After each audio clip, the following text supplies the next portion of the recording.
Dr Eve Fesl was an amazing Aboriginal woman from the Gubbi Gubbi country in Queensland. I think it's important to acknowledge that Dr Fesl was actually an excellent all-round athlete, played multi-sports, but also that included netball. And for me, knowing that she had represented Queensland at Nationals back in the early 1950s as an Aboriginal woman really had me reflect on the fact that this is a woman who, at that time in this country's history, when we were dealing with being put on mission reserves and the assimilation policy was also in full swing, here's a woman who, with just sheer determination, ambition and wanting to aspire to be as competitive as she could be, was able to get picked in a Queensland state team.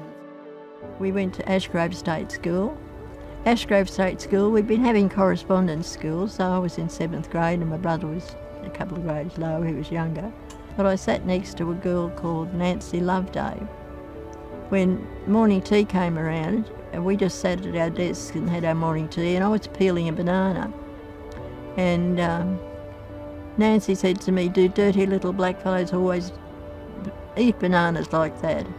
And I didn't say anything, but I was really hurt, and I went home and cried to Mum, and she said, forget it. But I didn't.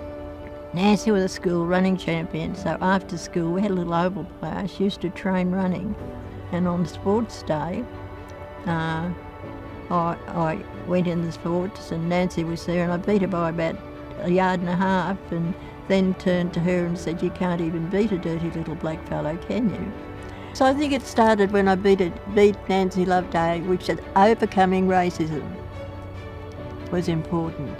I beat her, and in that race I overcame racism and moved on, and I hope that other people who'd experienced racism will remember what I said about beating it. Just beat it.